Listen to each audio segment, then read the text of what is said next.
Vou falar de alguém que vocês não conhecem. Vou falar um pouco de Gideão hoje.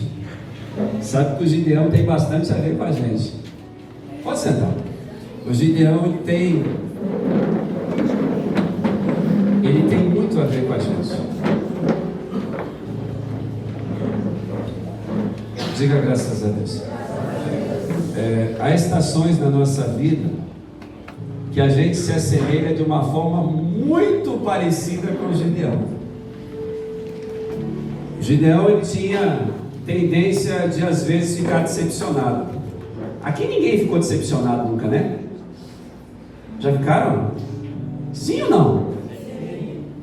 Gideão também ele tinha uma tendência de às vezes ficar meio com a fé para baixo. Ficar meio com a fé meio na reserva. Isso não acontece com ninguém, né? Gideão também ele tinha às vezes o hábito de se sentir só, de imaginar que estava só. Aqui não tem ninguém que se sente só, né? Tem muita coisa parecida conosco, Gideão. E eu falava com os jovens aqui sábado, e falei também sexta-noite, eu tenho que compartilhar um pouco com vocês, que como Gideão, uma outra pessoa que às vezes me representa se chama Pedro.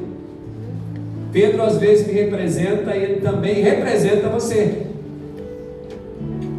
A gente consegue muitas vezes se assemelhar com Pedro, porque Pedro ele tinha bastante oscilação na vida dele. Quem já ouviu falar do apóstolo Pedro aqui? Todo mundo, né? Pedro ele era muito intenso, gente, naquilo que ele fazia. Pedro era um homem muito determinado, um cara muito determinado, mas ele era 880. Um dia ele estava lá em cima, no outro dia ele estava lá embaixo na fossa. Um dia ele estava batendo o céu, no outro dia ele estava lá embaixo na lama, sabe? E alguns exemplos a gente percebe quando Jesus está lavando os pés dele, né? Jesus vai lavar os pés dele e Pedro diz: não, mestre, você não lava meus pés, de jeito nenhum. Jesus olhou para ele e disse: eu não poder lavar teus pés, você não vai entrar no reino de Deus comigo. Pode lavar a cabeça, os pés, o corpo inteiro. Na hora, ele mudou de ideia. Pedro lhe disse para Jesus, num certo momento, numa conversa de Jesus: aonde tu for, eu vou contigo, eu vou te acompanhar, eu vou acompanhar o Senhor. Jesus: você não vai me acompanhar, eu vou. Jesus: você vai me negar 3 vezes? Nunca. Dali a pouco ele estava negando Jesus 3 vezes. E de repente você vê Pedro negando Jesus 3 vezes. E daí você vê a história de Pedro lá na frente, morrendo na cruz por causa de Jesus. Ele era muito intenso naquilo que ele fazia, mas ele oscilava demais. Esse era o problema de Pedro. Só que não é a intensidade que vai definir a nossa caminhada com Jesus ou a realização dos nossos sonhos, sabe? Ou atingir os objetivos que nós temos, ou caminhar com Jesus. O que vai definir isso é a nossa disponibilidade. Jesus ele procura pessoas disponíveis. Diga amém. Amém. Juízes capítulo 6, verso 11. Então veio o anjo do Senhor e assentou-se debaixo do carvalho que está em Ofra, que pertencia a Joás, o Abiesrita. Que nome estranho, né? Gideão, seu filho estava malhando trigo no lagar para o pôr a salvo dos medianitas. Então o anjo do Senhor lhe apareceu e disse: o Senhor é contigo, homem valente. Respondeu-lhe Gideão: ai, Senhor meu, se o Senhor é conosco, por que nos sobreveio tudo isto? E que é feito de tuas maravilhas, que nossos pais nos contaram, dizendo: não nos fez o Senhor subir do Egito? Porém agora o Senhor nos desamparou e nos entregou nas mãos dos medianitas. Então se virou o Senhor para ele e disse: vai nessa tua força e livra Israel da mão dos medianitas. Porventura não te enviei eu? E ele disse: ai, Senhor meu, com que livrarei Israel? Eis que a minha família é a mais pobre em Manassés, e eu o menor da casa de meu pai. Tornou-lhe o Senhor: já que estou contigo, ferirás os medianitas como se fossem um só homem. Diga amém. Amém. Graças a Deus. Graças a Deus.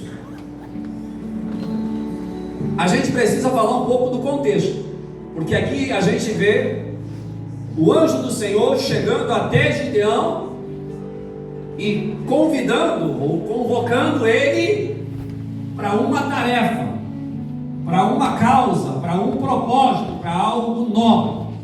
Ele vem e faz um convite para Gideão, para algo muito importante para Gideão realizar. Mas precisamos falar um pouco do contexto, para a gente entender um pouco mais do que estava acontecendo. Depois da morte de Josué, o general,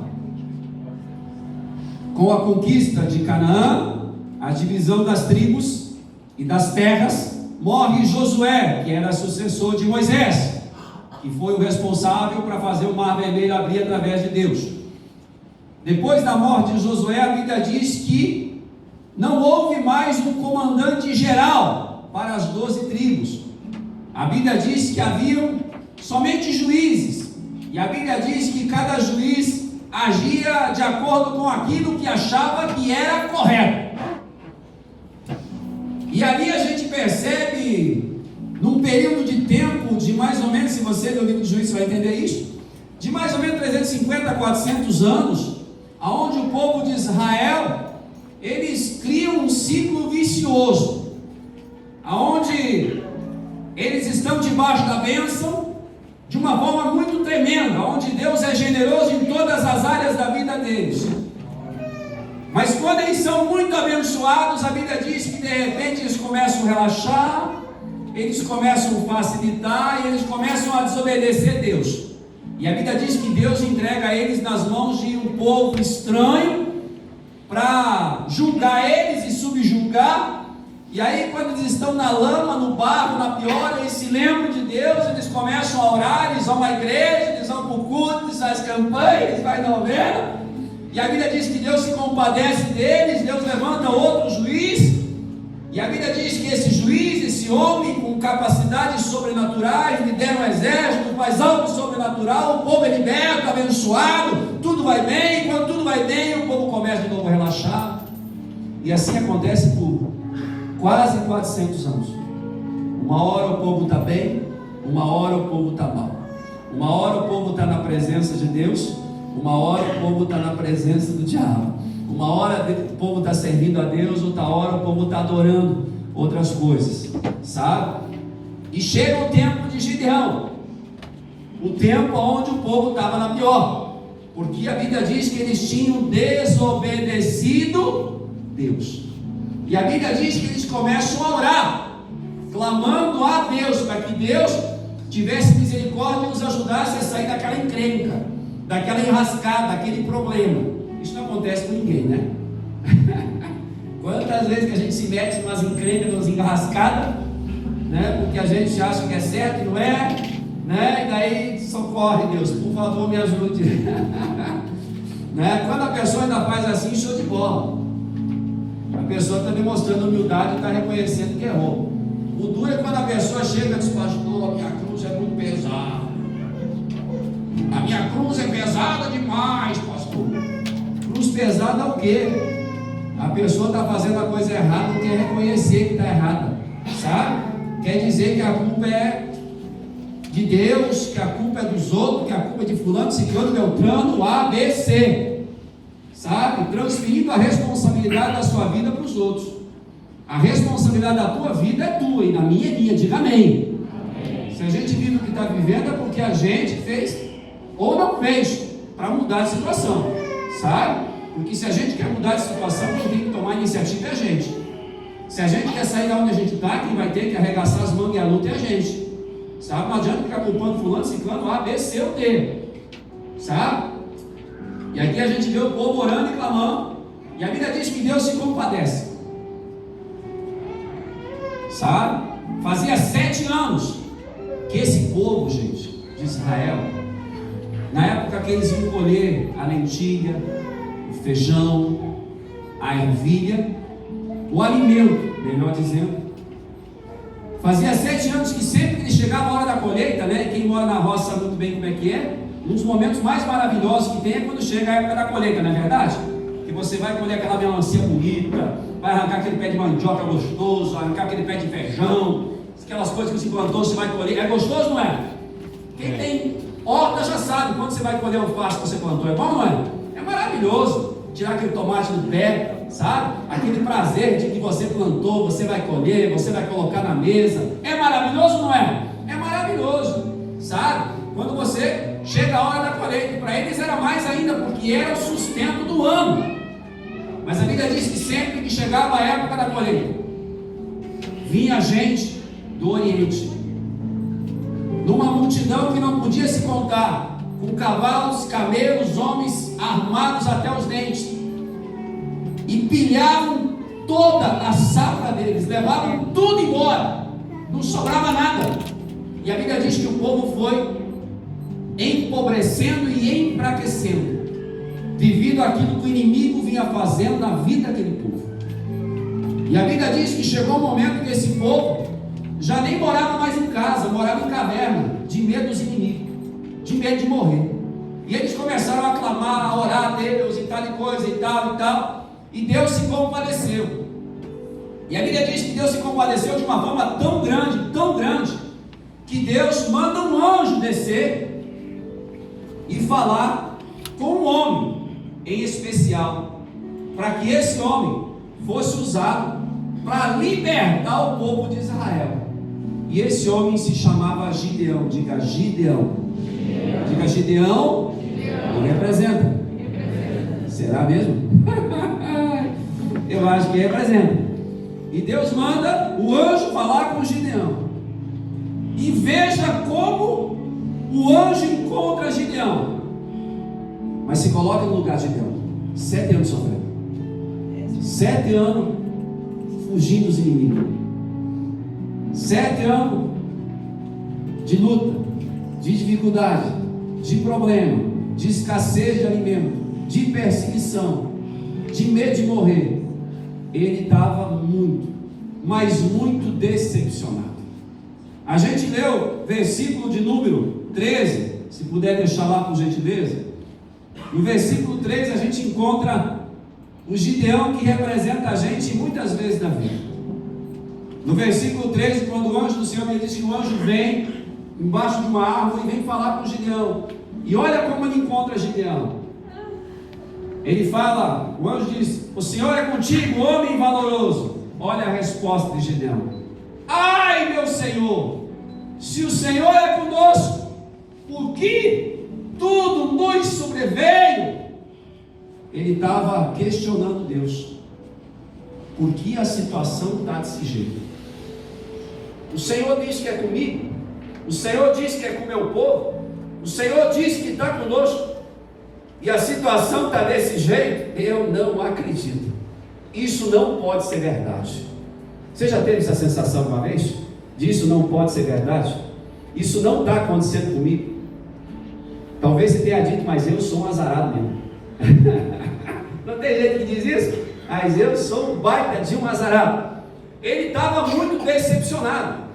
E a decepção ela é causada o quê? É um sentimento de tristeza, descontentamento de uma pessoa, sabe? Por quê? Através de algo inesperado que aconteceu, ou a demora para ela ver mudança naquela situação que ela está enfrentando. E o período de tempo que Gideão enfrentava era muito longo, eram 7 anos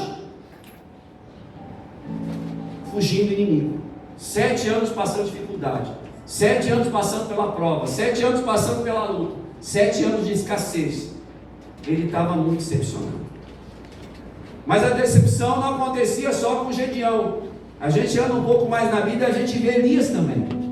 Elias foi outro homem que em um momento da sua história ficou decepcionado. A Bíblia fala que Elias era um homem de Deus. Gente do céu, Elias, para fazer chover, nem precisava fazer a dança da chuva que meus índios faz. Elias só orava chover. Só orava e descia água. Era um homem que orava, o fogo descia. Era um homem que orava, o azeite se multiplicava na botija, a farinha aparecia na panela. Aquilo que o homem orava, as coisas aconteciam. havia poder na oração de Elias. Sim, diga: Senhor, que haja poder na minha oração. Amém. Olha para essa pessoa que está perto de você. Se tiver fé, vai ter poder. Fale para ela. Elias era um homem que orava e as coisas aconteciam, gente. Mas certo dia, ele provocou uma mulher muito ruim. Pensa numa mulher ruim. Pensa numa mulher ruim. Sabe? Multiplica por 10. Era mais ou menos assim. Ele mexeu com Jezabel, a pior das piores, que era a tipificação do diabo daquela época, gente. Sabe? E ele mexeu com essa mulher, porque ele, em um desafio, ele matou 800 feiticeiros que essa mulher tinha. Sozinho ele matou 850 feiticeiros que essa mulher tinha. E essa mulher, ela decidiu que ela ia mandar matar Elias. E Elias ficou com tanto medo de morrer, que fugiu para o deserto. Deitou embaixo de uma árvore e disse: Senhor, tira a minha vida que eu não quero mais viver. Ficou decepcionado. Mesmo Deus estando com ele, ficou decepcionado. Da mesma forma que Gideão, Deus diz para Gideão: o Senhor é contigo. Eu não acredito. Se o Senhor fosse comigo, lá em casa as coisas estavam melhor. Se o Senhor fosse comigo, eu não estava doente. Se o Senhor fosse comigo, eu estava empregado. Se o Senhor fosse comigo, minha esposa tinha sido transformada. Se o Senhor fosse comigo, a minha história era diferente. Às vezes a gente sente isso. Às vezes esse sentimento toma conta do nosso coração. Mas a gente não pode deixar com que a nossa fé vá embora. Porque se nós manter viva a nossa fé no tempo de Deus, o milagre vai acontecer, graças a Deus. Mas Gideão não estava somente decepcionado. Gideão também estava sem fé. Ele disse: e onde estão as maravilhas que nossos pais nos contaram, dizendo: o Senhor fez o povo sair do Egito? O que ele está dizendo, Senhor? O Senhor abençoou Abraão. Ou melhor, o Senhor abençoou Abraão, o Senhor abençoou Isaac, o Senhor abençoou Jacó, o Senhor abençoou José, o Senhor abençoou Moisés, o Senhor abriu o mar vermelho, o Senhor derramava maná do céu, o Senhor fazia sair água da rocha, o povo via milagre, mas milagre. Agora que chegou a minha vez não acontece nada. Agora que chegou a minha época não acontece nada. Eu estou aqui esperando há 7 anos e o Senhor diz que é conosco. É muito bom a gente ver o irmão se abençoado. É muito bom a gente ver a irmã se abençoada. É muito bom a gente ver o amigo se abençoado. Mas a gente precisa ser abençoado. A nossa fé, ela só vai se manter de pé através das experiências pessoais e individuais nossas. Diga amém. Amém. Gideão não aguentava mais. Gideão não tem como eu acreditar. Todo mundo foi abençoado, agora que chegou a minha vez, parece que fecharam a comporta. Eu quero dizer para você que a comporta não foi fechada, tá?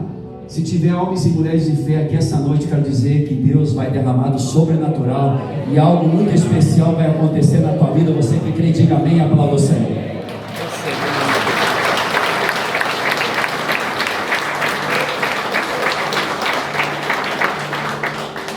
Não deixe que nada roube a tua fé.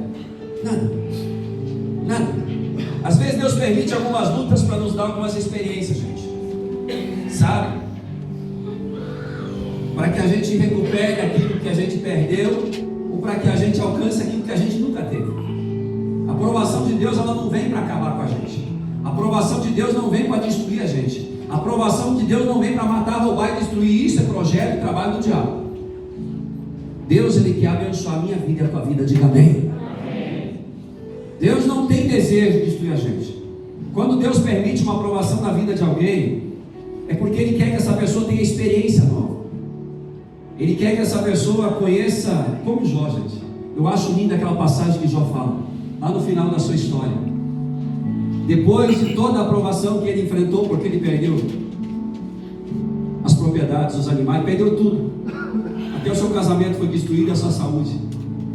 E lá no final da sua vida, quando as coisas estão bem, ele diz: antes eu conheci o Senhor somente de ouvir falar, só daquilo que os outros contavam, mas agora eu conheço o Senhor de verdade, porque o Senhor se manifestou na minha vida. Está passando pela prova, continua firme, porque Deus vai se manifestar, você vai ter intimidade, vai conhecer o Pai de verdade. Diga amém. Gideão estava se sentindo só. Ele estava dizendo: o Senhor nos abandonou, o Senhor nos desamparou, nos largou, nos deixou sozinhos. Deus não larga ninguém. Diga amém. Deus pode se calar, Deus pode ficar parado, pode ficar estático, mas Deus, Ele não abandona ninguém, de maneira nenhuma. Por mais que você esteja se sentindo só, Deus é contigo. Se você chegou até nessa igreja hoje, talvez se arrastando, mas você chegou, é porque Deus ainda está contigo. Gideão se achava que estava sozinho, mas ele não estava. Deus caminha sempre com a gente. O salmista Davi não tinha dúvida disso. Ele diz: ainda que eu ande pelo vale da sombra da morte, o Senhor está comigo, o seu cajado e sua vara me consolam, me mantém de pé, me dá força para levantar todo dia a luta. Deus é conosco, sabe? E tem pessoas aqui que a gente sabe que nesses últimos dias passaram situações terríveis, horríveis, horripilantes, mas estão de pé. De onde que vem essa força? Vem de Deus. Vem de Deus. E se você venceu até aqui, você vai continuar vencendo em nome de Jesus. Diga graças a Deus. Sabe? Algumas atitudes que podem mudar a história de uma pessoa, que podem levar a pessoa a sair do lugar que está e chegar no lugar desejável. Tem alguém aqui que imagina chegar no lugar desejável? Sim ou não? Sim ou não? Todos, tem pessoas que têm sonhos aqui? Sim ou não? Tem pessoas que têm projetos? Que almejam com dias melhores?